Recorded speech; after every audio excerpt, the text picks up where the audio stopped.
In a high-stakes Senate hearing watched by over 12 million Americans, Congresswoman Jasmine Crockett stands face-to-face with Senator Cory Booker, who launches a blistering attack, accusing her of corruption and partisanship. But with unwavering poise, Jasmine remains calm, allowing Booker's accusations to build, until, with surgical precision, she strikes back. In one devastating moment, she exposes Booker's own dubious donations and political maneuvering, shattering his moral high ground.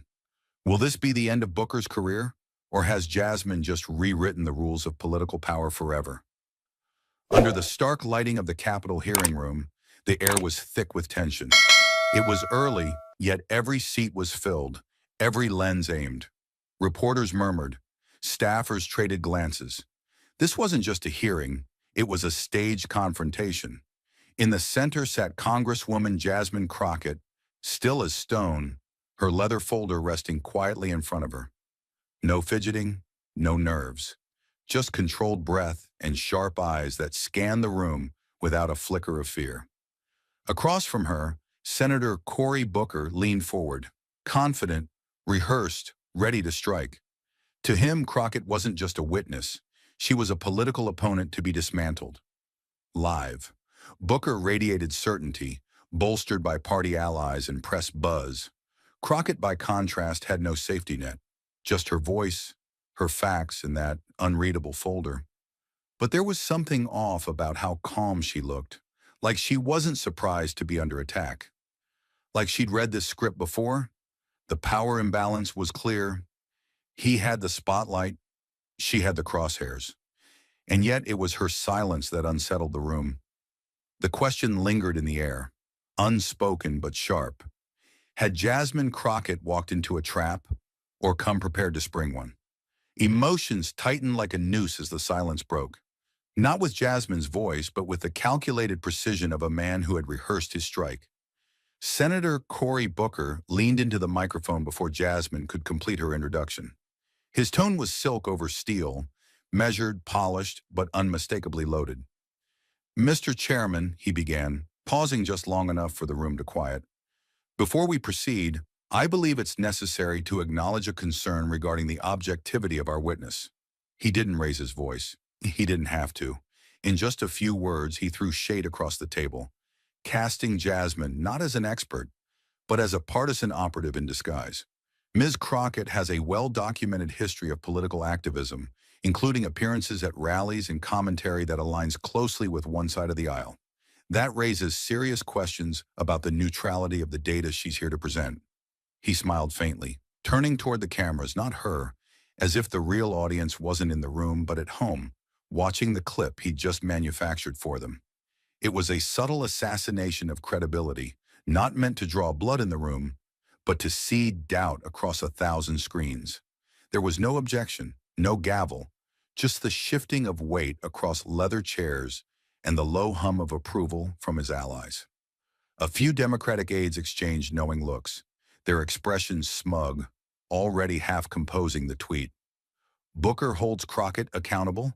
One even nudged another, eyes on the live viewfinder, nodding with satisfaction as the camera zoomed in on Jasmine's unreadable face. Across the aisle, Republican senators frowned, their arms crossed, the tension in their brows saying what decorum wouldn't let them speak aloud. They recognized the tactic, a surgical political ambush cloaked in procedural language. Jasmine had said nothing controversial. She had not raised her voice. Yet already she'd been branded. Her integrity, impugned before her evidence, even left the folder resting at her fingertips. It wasn't just disrespect. It was design. Booker had planned this interruption not to extract truth, but to provoke reaction. Not to debate ideas, but to bait a misstep. Because a sharp retort, a flustered look, even a slight hesitation would be enough to confirm the narrative he was constructing. Unhinged, biased, unreliable. And he knew, better than most, that in politics, optics can bury substance. This wasn't cross-examination. It was character demolition, dressed up in Senate decorum. And the most damning part? It worked precisely because it wasn't overt. There was no slur, no shouted insult, just the quiet, elegant implication that Jasmine didn't belong here. Not because of her data, but because of who she was, where she had stood, and what she had once said. Jasmine Crockett did not flinch. She didn't look down, didn't break eye contact, didn't shift in her seat. But inside that stillness was the crushing weight of a truth too old to name out loud, that she would always be judged by a different scale, that a man like Booker, once praised for his own activism, could now use hers as ammunition, and no one in power would call it what it was. Not unfair, not discriminatory, just politics. But Jasmine knew better. What she faced wasn't scrutiny, it was choreography. A performance engineered to strip her credibility without ever raising a voice. And at that moment, the question stopped being whether she would recover from this ambush. It became something deeper, something darker. How many times had she faced this same trial, behind different microphones, under different lights? And how many more were still to come? She hadn't said a word in her own defense, but the hearing already felt like a trial. And now Senator Booker was about to push things even further. He didn't shout. He didn't need to. His words came slowly, calmly, almost like he was regretting having to say them, though he clearly didn't. "Mr. Chairman," he said, "I think we need to be honest about something. Some of the organizations connected to Congresswoman Crockett's research have been involved in efforts to challenge the results of certified elections." He didn't accuse her directly. He didn't say she led those efforts. But the meaning was clear. She was tied to people who tried to undo elections. That idea hung in the air like smoke. "I'm not saying she acted in bad faith," Booker added, "but for the sake of this committee's credibility, we should question whether her testimony is truly unbiased." With that, he leaned back in his chair, satisfied. He had done what he came to do, put doubt in the air without having to prove anything. The room didn't explode, it tightened. Quietly, a few staffers stopped taking notes. One aide whispered to another with a look that said, "This just got serious." No one called out what Booker had done, but everyone felt it. This wasn't just a debate about research anymore. He had tied Jasmine to something dangerous, something that questioned her loyalty to the democratic process itself. He didn't need proof. Just the hint of it was enough, and nobody stopped him. No one asked for sources. No one said, "That's too far." Because in politics, it's not always about truth. It's about perception. And now the perception was this: Jasmine Crockett might be part of something untrustworthy. Jasmine didn't move. She didn't frown or blink. Her hands stayed folded on the closed folder in front of her. But behind that stillness was something powerful. This was not the first time she had faced this kind of treatment, where her work, her background, her very presence were treated like a threat. Booker didn't attack her directly. He didn't have to. By connecting her name to controversy, he made the public question everything else she might say. It was quiet, polite, and devastating. And what made it worse? The silence that followed. Not from her. That silence was strength. But from the others. No one stood up for her. No one pushed back. No one even asked Booker to explain. The moment passed like a verdict, unspoken but felt. Still, Jasmine sat tall. She didn't rush to defend herself. She didn't fall into the trap, because she knew if she responded too fast, too emotionally, they'd say she was overreacting. So she waited, and in that moment, her silence said more than any speech could. "I see what you're doing, and I won't let you control this moment." The air was thick with tension, Booker's words still hanging in the room, but Jasmine Crockett's silence was louder than anything he could say. Booker, caught in the fervor of his own rhetoric, had unleashed a barrage of accusations.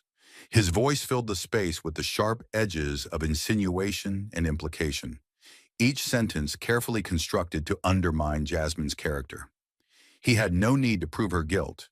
He was relying on the power of suggestion, painting her as a partisan, a player in a larger, nefarious game. His words dripped with confidence, even as they spiraled into an increasingly personal attack. The Democratic side of the room seemed to nod in approval, their subtle expressions of agreement punctuating his every word. The spotlight was on Booker, his momentum unstoppable. The room was with him. And Jasmine? Jasmine didn't move. Her eyes never left Booker, but she was calm, eerily calm. The contrast was jarring. Where Booker's energy surged, hers was still, a rock in the middle of a storm. She didn't respond to his accusations, didn't show the faintest sign of cracking under pressure. It wasn't indifference, it was discipline. She had been through this before, and yet every second of silence, every second that passed without her speaking, was more unnerving than anything Booker could say. And then, without warning, her hand began to move. A slow, deliberate gesture, like the quiet pulling of a trigger. She reached for her leather folder. The sound of the folder opening was barely perceptible in the midst of Booker's voice. But that was the moment. Everyone felt it. A shift. A pause in the tension. Booker's words, though still rolling off his tongue, suddenly seemed distant. The intensity in the room, which had been building around Booker, now started to coalesce around her. The focus for just a heartbeat was on Jasmine, not because she had spoken, but because she hadn't. She lifted her water glass with a delicate precision, setting it down with a soft, deliberate click, like the ticking of a clock in a room suddenly too quiet. As Booker continued his onslaught, his words becoming more fervent, Jasmine glanced at him, not in anger, but with the kind of look that felt like it could strip away every piece of armor he had built around his argument. It wasn't a glare, but it was filled with a calmness so intense it almost felt like a challenge. She wasn't rattled. She wasn't defensive. She was waiting. And as the camera caught the briefest flicker of that gaze, the room seemed to hold its collective breath. The air was electric, charged with the expectation that something profound was about to happen. For a brief moment, it felt like everything stopped. Booker, too caught up in his own rhythm, hadn't realized it yet, but the audience, the people watching, felt it. This wasn't a retreat. This wasn't surrender. Jasmine Crockett was biding her time, and the silence between them spoke louder than any words Booker had thrown her way. That quiet power, that unshakable poise, it made him seem small. It made his rhetoric seem hollow. The stage had shifted. Jasmine wasn't just a witness anymore. She had become the force that would decide the course of this hearing. And still the silence stretched. The room, the cameras, the viewers, they all knew something was about to break. What would she do next? Would she crush his narrative with evidence? Or would this silence, this powerful, purposeful silence, do the talking for her? The tension in the room, thick and suffocating, had reached a breaking point, but Jasmine Crockett's silence, so carefully maintained, was about to snap the razor-thin thread that held the room together. Booker's words had echoed through the space, like a drum beat, growing louder and more intense with each passing second. His accusations, thinly veiled as questions, had set the stage for what seemed like a public dissection of her character. The audience, the cameras, the aides in the room were all locked in on him, eagerly awaiting the final nail in Jasmine's political coffin.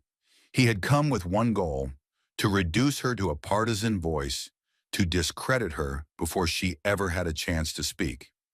He had his moment, he had landed his blows. But what he hadn't anticipated was the quiet strength of the woman sitting across from him. And then, just as the room seemed to hold its breath in anticipation, Jasmine broke her silence, but not in the way anyone expected.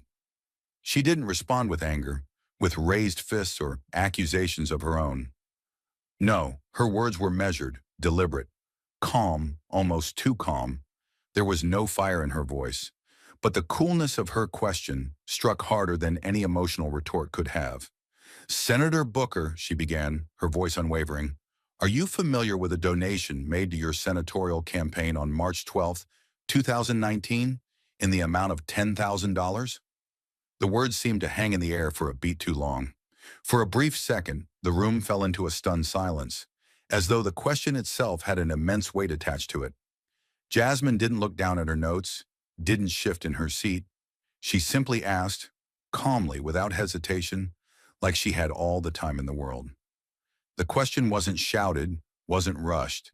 It was a carefully placed bomb, its fuse burning with quiet intensity. And with it, Jasmine shifted the entire room's focus. All eyes turned to Booker as the unspoken accusation of conflict of interest began to swirl in the air. Booker, who had been riding the momentum of his assault, faltered. It was a small moment, but in it, everything changed. The confidence he had worn so easily began to crack. Just slightly at first, then a little more. He fumbled for words. I, I have many donors, Miss Crockett, he said, his voice losing its earlier conviction. He seemed to be grasping for something solid to hold on to, but nothing he said could undo the sudden discomfort in his posture. I follow all proper disclosure procedures, he added, almost as though he were trying to convince himself more than anyone else in the room. The audience, the staffers, the cameras, they were all watching, waiting for the next move. Jasmine's question had shifted the atmosphere in the room from one of aggressive certainty to doubt. Booker, for the first time, was not the one leading the charge. He was on the defensive, his carefully constructed narrative of righteousness and transparency now unraveling in real time. Jasmine's composure, her stillness, was in stark contrast to the growing unease in Booker's body language. She didn't need to shout or accuse. The question alone, quiet, pointed, was enough. Booker's hesitation, the faint crack in his previously impenetrable confidence, spoke volumes. He didn't know how to answer her question. The transparency he had built around himself was now under scrutiny, and in that silence, in the absence of Booker's typical fiery rhetoric, Jasmine had shifted the power dynamic entirely. What had started as an all-out attack against her was now an investigation into his own actions, and no one in the room had missed the change. In that crucial moment, the hearing room shifted as Jasmine Crockett, once the target of the attack, became the one holding the reins of power. The calculated silence following her question about the donation was broken only by the rustle of paper as Jasmine moved into the next phase of her strategy. There was no rush, no sense of urgency in her movements, just the controlled precision of someone who had long known what needed to be done. She didn't need to raise her voice, didn't need to fill the room with emotional outbursts. Jasmine's quiet confidence was more powerful than any grand speech could be. She had waited for this moment, and now it was her turn to speak the truth. Her hand slid into the leather folder once more, pulling out 3 neatly organized documents, each one carefully placed in front of her like the pieces of a puzzle that, when assembled, would expose the man sitting across from her. She began with the first document, laying it out for all to see. A $15,000 donation from a tech company with a long history of opposing regulations that could harm its profits. Then, without skipping a beat, she turned to the second. A $7,000 contribution from a real estate mogul whose development projects had been at the center of zoning and tax disputes, projects that had mysteriously been approved shortly after the donation. The third donation was perhaps the most damning, a $12,000 transfer from a pharmaceutical lobbying group just weeks before Booker had sponsored legislation that benefited the industry. With each figure, Jasmine's words remained cool, unfazed. She did not flinch. She did not raise her voice to dramatize the point. She didn't need to. The facts spoke for themselves, but what made the evidence even more striking was the timing. She slid a new set of documents across the table, email chains that showed Booker's aides discussing strategic donations to help advance their legislative agenda, followed by a series of memos linking those donations directly to decisions Booker had made on the Senate floor. Jasmine's delivery was methodical, as if this were not a revelation but a well-worn process. She was not surprised by the information. She had expected it, and now it was being laid bare for everyone in the room. Jasmine didn't need to say much. The documents themselves were enough. She handed the papers over to the committee clerk, who started distributing them. One by one, the senators flipped through the pages. Some squinted at the figures, others read through the emails, and all of them, without exception, knew what this meant. This wasn't just about policy anymore. This wasn't just a hearing about electoral integrity. This was about accountability, about a powerful senator whose public stance of righteousness now stood in direct contradiction to the private dealings exposed by these documents. The room was completely still. The murmurs that had once circulated about her character now seemed distant, irrelevant. Booker, once so assured in his attacks, had lost his composure. His earlier confidence had faded into a subtle unease, his eyes darting between the papers and the committee members. The weight of the evidence was too much to ignore. His previous attempts to paint her as unfit, untrustworthy, began to feel increasingly hollow, like a house of cards on the verge of collapsing. He stuttered. His words failed him. The silence in the room was deafening. Everyone, even those who had initially sided with him, now questioned his integrity. Jasmine remained silent, but her silence was a statement in itself. She had asked her question. She had laid out the evidence. She had shifted the narrative. The power dynamic had completely reversed. In a room full of critics and rivals, it was now Jasmine who commanded attention, and Booker who was left fumbling to defend himself. The committee, once so ready to pick apart her every move, was now hesitant, uncertain. No one spoke. No one needed to. The truth had been presented, and for the first time that day, Jasmine was not the one on trial. She had become the one asking the questions. And in doing so, she had flipped the entire course of the hearing. The room hung in a suffocating silence, each moment stretching longer as Booker floundered, trying to regain the upper hand he had lost in the blink of an eye. The smooth cadence of his earlier speech, filled with sharp jabs and confident rhetoric, was nowhere to be found. Now there was a sharpness to his voice that was laced with uncertainty, like a man who had stepped too far, only to realize he had nowhere to stand. His face reddened, and his usual commanding presence faltered as he searched for words that would allow him to regain control. His earlier attack on Jasmine, so cleanly executed, now felt like an echo, distant and ineffective. The truth, the weight of the evidence she had just laid out, hung heavy in the room, suffocating the air. Jasmine's composed silence, so deliberate and poised, had torn apart the very foundation of his attack. Booker's attempt at recovery was weak. "This is a distraction," he blurted out, his words cracking as they left his mouth. His attempt at deflection sounded hollow, an empty defense that betrayed the panic rising beneath his calm exterior. The phrase came out too quickly, too desperately. It was a feeble grasp at a lifeline that wasn't there, and everyone in the room felt it. That one sentence, the awkward, strained plea, echoed far louder than any of his previous arguments. And as the cameras caught his moment of vulnerability, the words, "This is a distraction," became his undoing. The line, once spoken with misplaced confidence, would soon be twisted into something entirely different by the very medium that had once supported him. The clip, caught in real time, would spread like wildfire on the internet. It wasn't just a blunder. It was a moment that would haunt him for days, weeks, maybe longer. In the silence that followed, Jasmine did not react. She did not flinch. She did not look surprised by his stumble. She had anticipated this moment of weakness, and with the poise that had defined her throughout the hearing, she seized it. Her voice when it came was steady, too steady to be ignored. "I'm simply applying the same standard you set for me," she said, her words laced with quiet authority.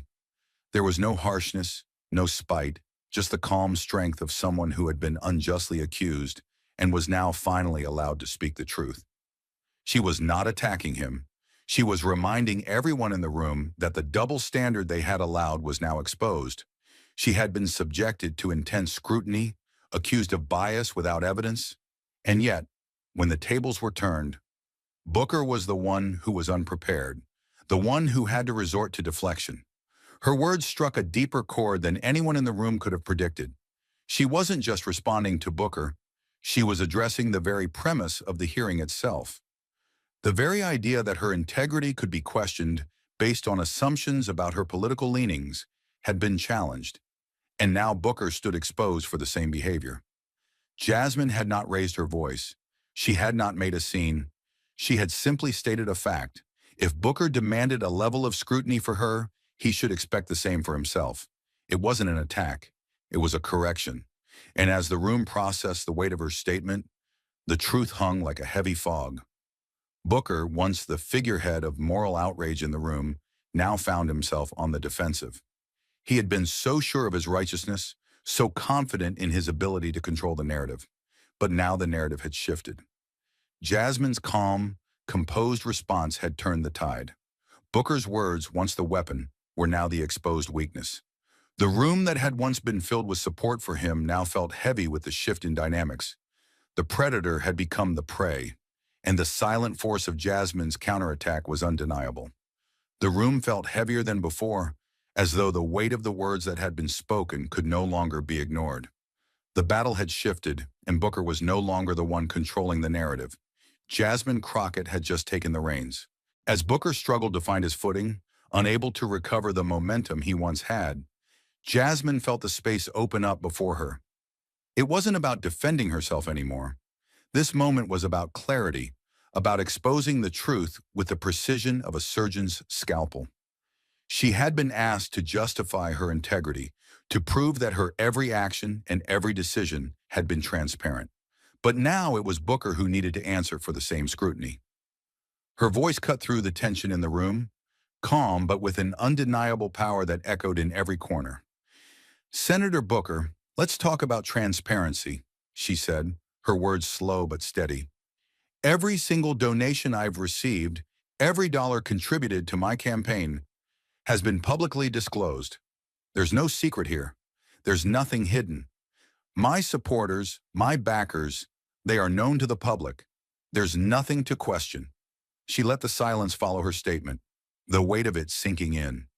This was the truth. No corners were being cut, no backdoors involved. Jasmine Crockett had nothing to hide. She paused, watching Booker's eyes shift ever so slightly, the unease creeping in. It was subtle, but it was there. He was waiting for her to say more, but Jasmine wasn't done. This wasn't just about defending herself. This was about dismantling Booker's narrative. "Now let's discuss your situation," she continued, her tone unwavering. "I have never once sent a letter to a government department asking for favorable treatment after receiving a donation. Not once." She let her words linger, watching him as the truth of her statement began to take root. She didn't shout. She didn't need to. She spoke with quiet authority, a confidence that only comes when you know you are right. And then she landed the final blow. "But you, Senator Booker," she said, leaning forward slightly, "you've done just that. You received donations from organizations that have a direct financial interest in changes to federal policy. And after those donations, you wrote letters to the Treasury Department, pushing for changes in investigations that could benefit those same organizations." Her eyes never left his, and she didn't wait for his response. The room was already reacting, shifting in real time, feeling the weight of her words as they settled into the space between them. The silence that followed was profound. Booker's face tightened. He couldn't brush it off. There was no quick comeback, no offhand remark to dismiss it. The room could feel it. The moral high ground he had built so carefully had just crumbled in front of their eyes. The camera lingered on his face, capturing every moment of his discomfort. His mouth opened, but no words came. Jasmine had not attacked him. She had simply laid the facts before him, without fury, without aggression, and now he was forced to sit in them, unable to escape. Jasmine Crockett had drawn a line in the sand. She had shown the room and the world that the standards Booker had set for her were not universal. He too had made decisions based on donations, based on personal interests hidden behind a facade of moral outrage. And now the truth was clear. Jasmine's actions were out in the open, for all to see, while Booker had spent years cultivating an image of integrity, only to have it shattered in seconds. The stark contrast between the two of them could not have been more evident. She had lived her truth openly. He had built his career on a lie of moral superiority that was now exposed for what it truly was. The room was silent, and in that silence the truth was louder than anything that had been spoken before. The atmosphere in the room had become almost suffocating, the air thick with the echoes of Jasmine's calm but powerful revelations. Booker's earlier confidence, once towering over the room like a fortress, had crumbled in the face of truth. And now, with a single command, Chairman Durbin had brought the session to a halt. The sound of the gavel falling was like the final note of a symphony that had reached its crescendo. "We'll take a brief recess," Durbin's voice rang out, but the tension in the room was palpable. The recess was more than just a break. It was a moment of reckoning, a chance for the room to process what had just transpired. The committee members rose to their feet, their movements sluggish as though they too were trapped in the weight of the sudden shift in power. Booker, who had been so sure of his dominance, seemed to shrink under the gravity of what had just happened. His words, once delivered with the authority of someone in control, now echoed hollow in the ears of everyone present. As Booker turned and walked briskly toward the door, His face was a study in frustration and disbelief. His usual confident stride was replaced with hurried steps, as though he were trying to outrun the consequences of his own actions. He glanced back only once, his eyes momentarily meeting Jasmine's. But there was no defiance in that look, only the quiet understanding that he had been outmaneuvered. He muttered something to his assistant, his words swallowed by the murmur of the room, but his body language said it all. He was rattled. The facade he had carefully constructed over years of public service was now cracking, and he had no idea how to put the pieces back together. On the other hand, Jasmine Crockett remained seated at the table, her posture as unyielding as ever. She had not moved. She had not reacted. She had not allowed the chaos surrounding her to disturb the calm that had become her shield. As Booker rushed out, his mind undoubtedly racing to find a way to salvage his position, Jasmine simply sipped from her glass of water. The contrast between them couldn't have been more striking. She, the accused, was unshaken. He, the accuser, had been reduced to a man on the defensive, unsure of how to move forward. The power dynamic that had once favored Booker was now firmly in Jasmine's hands, but she wasn't gloating. She didn't need to. She had won, but her victory was quiet. It was measured. It was the kind of victory that came not from emotion, but from unwavering confidence in the truth. The room, once filled with murmurs of support for Booker, was now holding its collective breath. Jasmine's calmness in the face of everything thrown at her had unsettled the room in a way Booker's passionate speech had never been able to. She had not been broken by the injustice she had faced. She had not been shaken by the personal attacks. Instead, she had turned the tables with the quietest of gestures, the reveal of undeniable facts, the revelation of hypocrisy, and the mastery of self-control. While Booker had sought to make her the target, Jasmine had made him the subject of scrutiny, and in doing so, had shifted the entire balance of power. As Booker exited the room, his every movement was infused with the weight of his defeat. The doors closed behind him with a soft thud, but the echoes of his departure lingered, a symbol of his lost control. Jasmine, meanwhile, remained. The quiet strength she had exuded was now even more apparent. She had not raised her voice. She had not shouted him down. But she had done something more significant. She had exposed him, not through words but through truth. And in that quiet, deliberate stillness, she had secured her position, not just in the room, but in the hearts and minds of everyone who had witnessed this pivotal moment. The silence spoke volumes.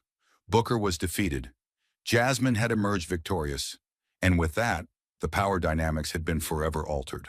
The moment the recess ended, it was clear the dynamic in the room had shifted irrevocably. Booker walked back in, but his presence was no longer commanding. It was reluctant, hesitant, as though he were walking back into a situation he no longer controlled. The sounds of chairs scraping against the floor seemed to amplify in the silence that followed his return. It wasn't just the physical noise. It was the emotional weight, the sense that Booker had lost the upper hand. He stepped back into the hearing room with a strained composure, but it was clear to everyone that the storm he had stormed in with had long passed. The confidence that had once radiated from him had crumbled under the weight of Jasmine's calm and precise response. Booker sat back down at his table, adjusting his papers without looking at anyone. The same fire that had fueled his earlier speeches now seemed distant, reduced to nothing more than a flicker in his tired eyes. He opened his mouth to speak but hesitated, as though his usual words no longer felt right.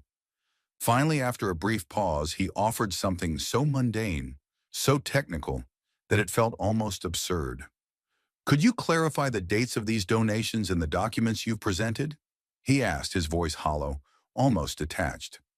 It was a far cry from the fiery rhetoric he had unleashed just moments ago, trying to paint Jasmine as untrustworthy, unqualified, and politically biased. The room felt smaller somehow, more oppressive. His question, so devoid of substance, lingered in the air like an afterthought. The Democratic side, which had once rallied behind his passionate accusations, now sat motionless. No one spoke, not a word of support, not a murmur of approval. They were all silent, their heads slightly lowered, as though they were unwilling to meet his gaze. They were no longer the cheerleaders to his narrative, but silent observers, unwilling to defend the man who had so confidently attacked an opponent and had now been reduced to a man scraping for any semblance of control. The contrast was staggering. Before, Booker had dominated the room, his every word met with nods and agreement from his colleagues. Now, even those who had once backed him seemed unwilling to even look at him. The silence wasn't just from his adversaries, it was from everyone. The Democratic side, once quick to back him, now felt distant, as though the words he had spoken had soured the atmosphere. They knew what had happened. They knew what had shifted in the course of the hearing. Jasmine Crockett had turned the tables, and Booker's once unshakable confidence had been reduced to an echo of its former self. Booker's eyes flitted across the room, never fully meeting anyone's gaze. His once steady posture had slumped ever so slightly, a small but significant shift that told the story of his mental and emotional decline. The camera zoomed in on his face, capturing the slight tension in his jaw, the furrow of his brow, the way his eyes darted nervously, unwilling to settle on one person for too long. There was no more fire in his gaze, no more certainty.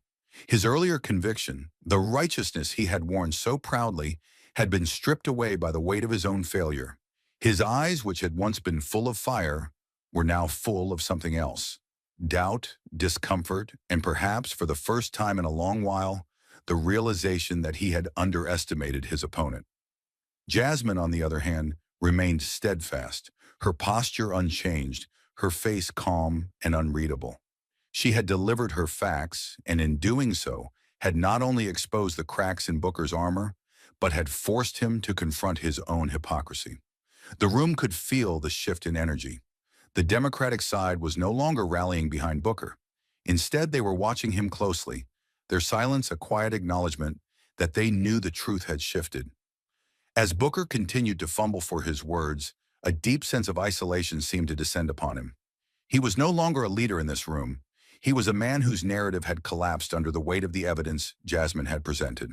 His usual ability to command the room, to assert moral superiority, had been replaced by a hollow, desperate attempt to hold on to whatever dignity he could muster. But it was too late. The moment had passed. Jasmine had made sure of that.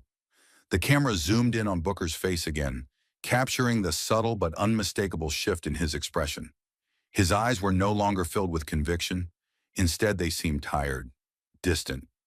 His once bright gaze had dulled, replaced by something more vulnerable, something that hadn't been there before.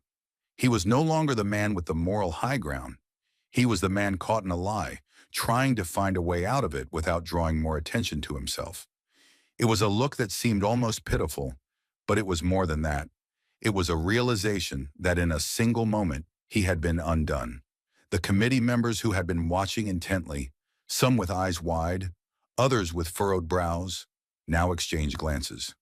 The power had shifted. It was no longer about the accusations Booker had leveled at Jasmine. It was about the undeniable truth that Jasmine had revealed. In her calm, unflinching defense, she had exposed the fragility of Booker's position, and no amount of technical questions or reassertions of his moral superiority could undo the damage she had done. Jasmine Crockett had taken control of the narrative, and Booker, once the self-assured prosecutor, had been reduced to nothing more than a man trying to regain some semblance of authority in a room that had already moved on. The hearing had ended, but the real fallout was just beginning. The moment Jasmine had turned the tables, exposing Booker's hypocrisy with chilling precision, rippled across every screen and every social media feed. As soon as the session concluded and cameras were packed away, the courtroom's energy didn't die down. It surged. Within minutes, a clip of Jasmine's devastating rebuttal was being shared across Twitter, Facebook, and every news outlet that could capture it. Her calm, controlled response to Booker's floundering attack had turned her from an underdog to a hero in the eyes of many. She had done what few others could do. She had taken the fight directly to Booker's doorstep and laid him bare for the world to see. The clip, which showed her methodically exposing Booker's own vulnerabilities, quickly went viral, capturing the imagination of millions. In just a few short hours, it was everywhere. Pushed out in endless retweets, reshared by commentators, and picked up by newsrooms desperate to capitalize on the drama. But it wasn't just the content of the video that caused a stir. It was the sheer, undeniable power of what Jasmine had achieved. Her silence had been deafening. Her words had been surgical. She had outwitted a seasoned politician in real time, and that's what people were talking about.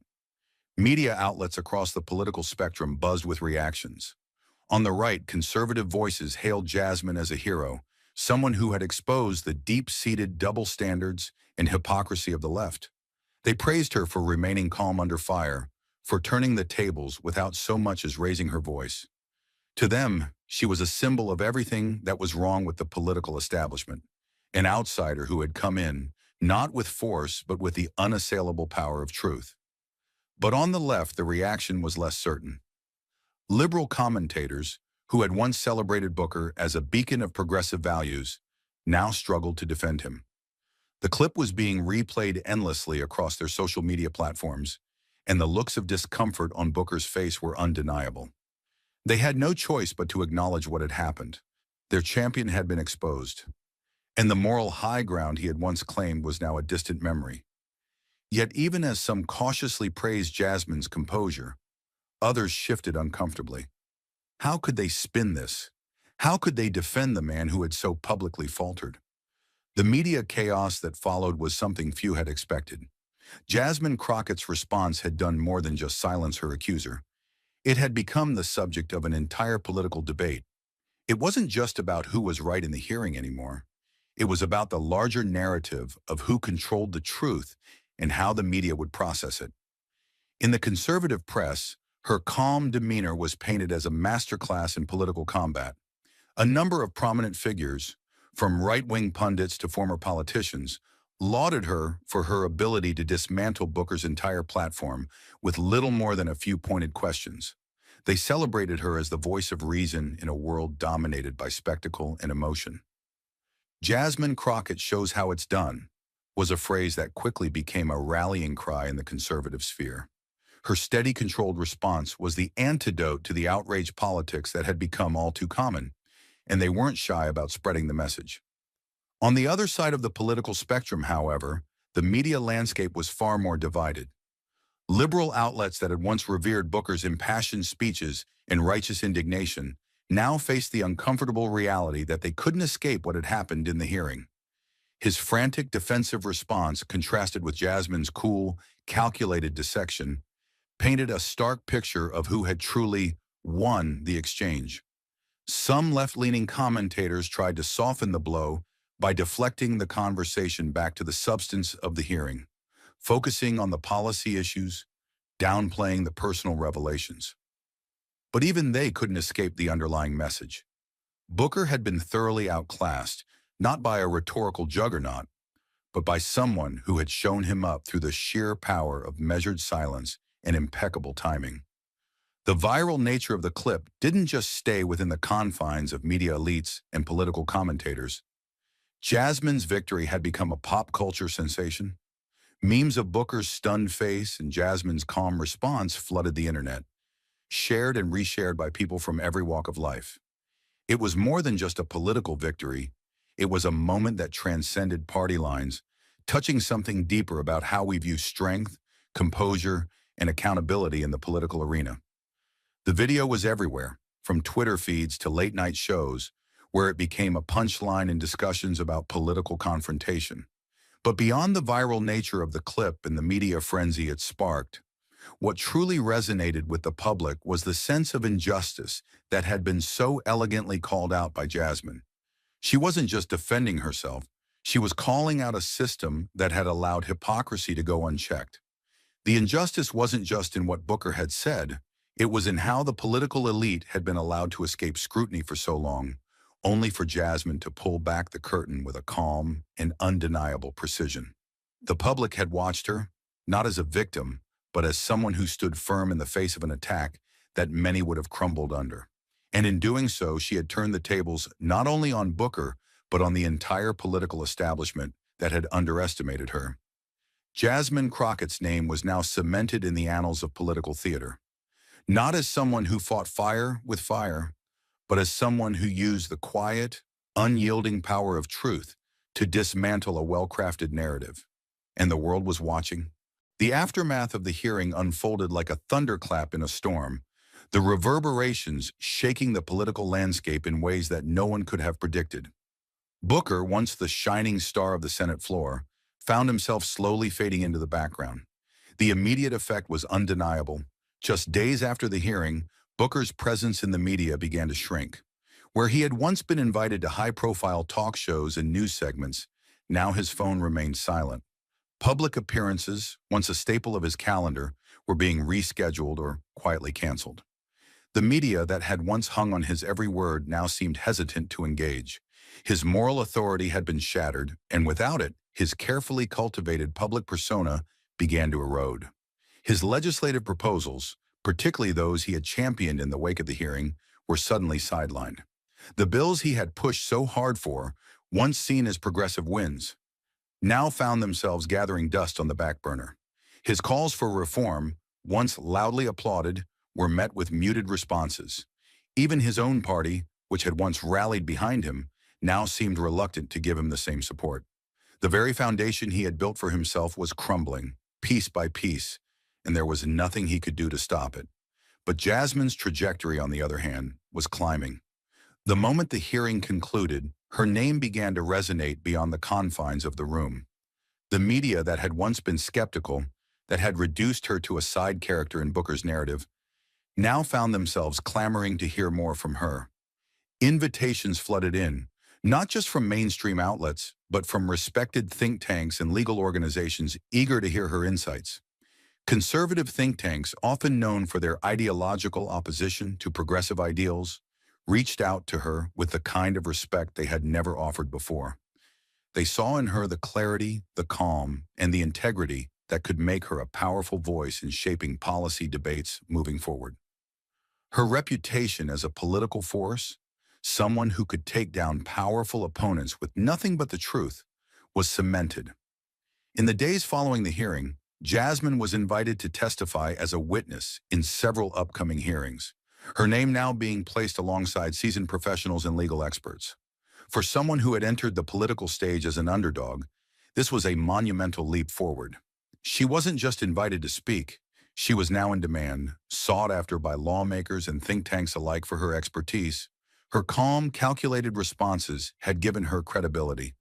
A credibility that, in a world of sensationalized rhetoric and political theater, was more valuable than gold. Jasmine had done what many had thought impossible. She had turned the political tide with integrity and precision, outshining her most formidable critics. The contrast in their post-hearing trajectories could not have been more stark. Booker, once on the rise, had now seen his influence wane in the span of a few days.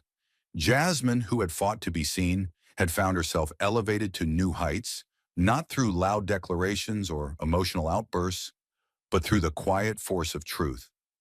Booker had spent years crafting an image of moral superiority, but in one hearing, Jasmine had dismantled that image with the simplicity of facts and reason. Where Booker had once been the voice of the party, now it was Jasmine's calm, unflinching voice that resonated with the public. The contrast wasn't just in their careers, it was in the narrative of power itself. Booker had used his position to launch accusations, to tear down his opponents with fiery speeches and emotional attacks. But Jasmine, who had been the target of those same tactics, had responded with grace and facts. She had not risen through the ranks by outshouting others. She had risen by standing firm in the face of injustice, by demanding fairness even when the system was set against her. And now that strength was being recognized. It was a quiet revolution, a revolution built on the idea that integrity, truth, and composure were just as powerful as any bombastic speech or grandstanding display. As Booker's visibility continued to shrink, Jasmine's presence in political circles only grew. She was becoming a sought-after voice in the corridors of power. Her calmness under pressure had become her trademark. In a world where drama often took center stage, Jasmine had proved that composure and intellect could capture the public's attention just as effectively. She was no longer just a congresswoman from Texas. She was a force to be reckoned with, someone who could take on the establishment and come out victorious, not through force or intimidation, but through the sheer power of being right. In the weeks that followed, Booker's decline was visible in the press. Every mention of his name was now followed by reminders of the disastrous hearing, the moment when he had faltered in front of the cameras. The narrative that had once been about his progressive fight for justice had become about his loss of moral authority. Meanwhile, Jasmine continued to rise, speaking with clarity and purpose, engaging in the debates that mattered. The contrast was undeniable. The once rising star had been eclipsed, and the woman who had been dismissed as just another challenger had claimed her place at the table. In the world of politics, where narratives were everything, Jasmine Crockett had rewritten her own story, and in doing so, had shifted the balance of power. The reverberations of the hearing stretched far beyond the walls of the Senate. What had transpired in that room, once a battleground between two opposing political figures, had now become something more. A moment that would define careers and reshape narratives in ways no one had anticipated. Jasmine Crockett's calm yet decisive response to Booker's attack had not only altered the course of the hearing, it had altered the very nature of how power and truth were viewed in the public eye. It was a victory, yes, but it was also a powerful reminder of the value of composure, integrity, and the quiet strength of standing firm in the face of adversity. The political establishment had underestimated Jasmine, just as they had underestimated countless others who had fought for fairness and truth in a world that often ignored both. But her victory, so deftly achieved, was a lesson that would transcend the confines of Capitol Hill.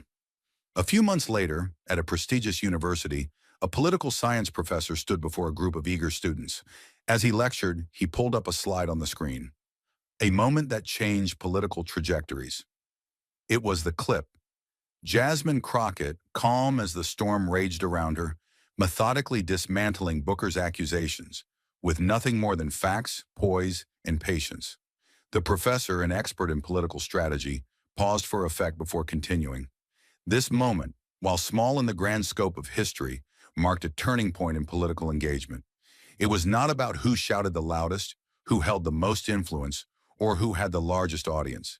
It was about one woman who, despite being outnumbered, outmaneuvered her opponent not with force, but with integrity.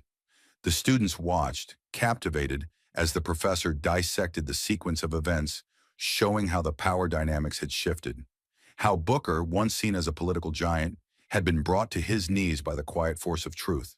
He explained how Jasmine's response became not just a defining moment in her career, but a pivotal lesson for those who came after her.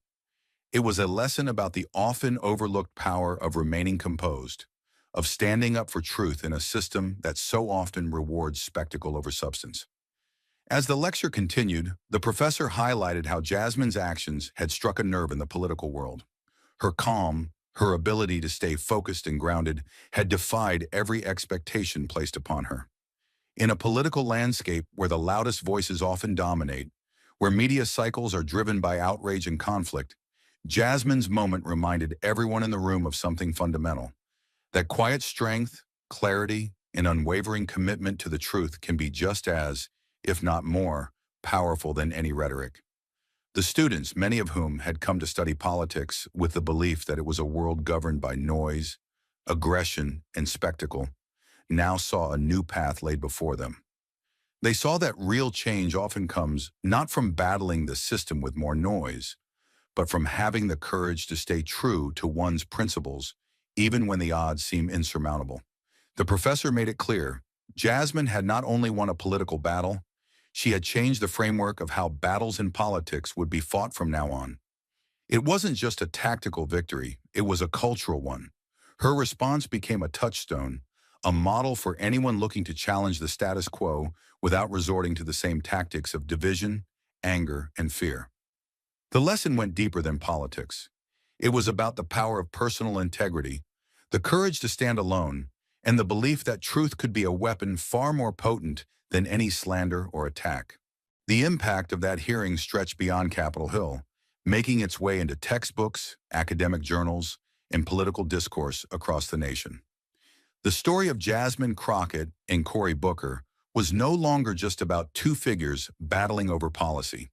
It was about the larger fight for integrity in an era where integrity often seems to have little place. And as the professor closed the lecture, he left his students with a final thought. In the end, power is not about who shouts the loudest. It's about who holds the line when the world expects them to break. And in that room, as Booker's character was torn down and Jasmine's was elevated, that lesson had been made clear for all who were paying attention.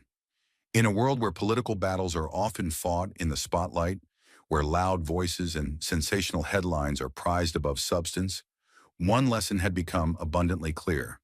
The calm, the prepared, and those who know exactly when to strike will always come out on top. Jasmine Crockett had been thrust into the center of a political firestorm, an arena where every word was scrutinized, every gesture magnified, and every move taken to be a sign of weakness or strength.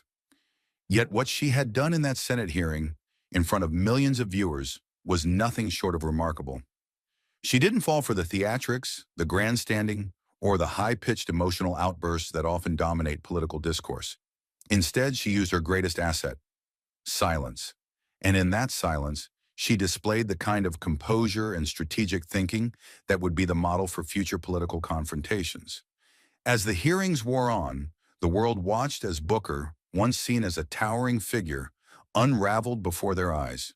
His earlier confidence, built on years of impassioned speeches and political capital, began to dissipate as Jasmine remained calm under fire.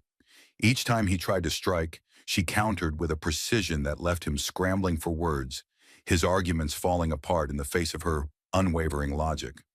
She had prepared for this moment, not by crafting a grandiose speech or rehearsing fiery rebuttals, but by knowing exactly what needed to be said, and more importantly, when to say it. Booker, for all his grand rhetoric, had been the one who could not maintain control. His emotional intensity, while it had served him in other moments, had now become his downfall. It was as if the more he pushed, the more he revealed his own weaknesses. The more he tried to dominate the conversation, the more he exposed his own hypocrisy. Meanwhile, Jasmine's calm, collected responses, backed by hard evidence and reason, made her the quiet force in the room. In an era where louder voices often won out, Jasmine's poise, her strategic thinking, and her ability to pick her moments were the weapons that defeated the overwhelming force of spectacle and noise. This was the true power dynamic at play in today's politics. The spectacle of outrage, the play for emotional dominance may win short-term battles, but it is the ones who are prepared, who can handle the heat and take their time before striking with precision, who will claim victory in the long run. Jasmine's calculated responses, her ability to remain composed under pressure, were not the reactions of someone who was playing catch-up. They were the moves of someone who had already figured out the game. She wasn't just participating in this hearing, she was mastering it. And the lesson for everyone watching was clear. In the age of performance politics, those who understand the value of silence, preparation, and timing will always hold the upper hand. For Jasmine, the attack was personal. She had been targeted, her character assassinated in front of a room full of political power players and millions of viewers. She had faced the full brunt of a political opponent who believed that sheer force of will and emotion could carry him to victory. And yet she had endured, remaining calm, even when her opponent tried to tear her down. This wasn't just a battle over policy. It was a battle over character, integrity, and the very principles of fair play. Jasmine had been asked to prove herself in a system designed to crush her. She had been questioned, insulted, and doubted. Yet in the end, it was her ability to stay composed, her unshakable commitment to truth, and her understanding of the right time to make her move that gave her the ultimate advantage. As the media swarmed to cover the aftermath of the hearing, the narrative began to shift. Booker's emotional outbursts were dissected, the cracks in his moral high ground exposed. Meanwhile, Jasmine's steady, calculated responses became the gold standard for political discourse.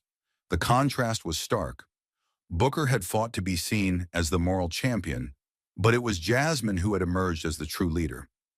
The world was watching, and it had seen exactly what had happened. The loud, brash tactics of spectacle had been outmaneuvered by the quiet, powerful force of someone who was simply better prepared. The lesson was universal. In the high-stakes arena of politics, those who thrive are not necessarily the ones who shout the loudest, but those who are the most strategic, the most prepared, and the ones who know how to play the long game.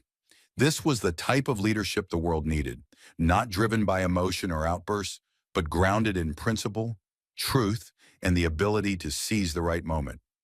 Jasmine had proven that the game was not only about winning battles, but about controlling the narrative, understanding when to strike, and knowing when silence was the most powerful weapon.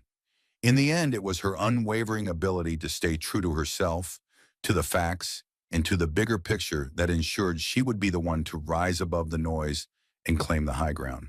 In an age where the loudest voices often drown out reason, Jasmine Crockett had shown the world that true power lies in those who know how to rise above the fray. Thank you for watching until this moment and for standing with us on this journey for justice. Your support means everything. Like, subscribe, and turn on notifications so you never miss what's next. And we'd love to hear your thoughts. Leave a comment below and let us know what moved you most in this story. Together, our voices make a difference.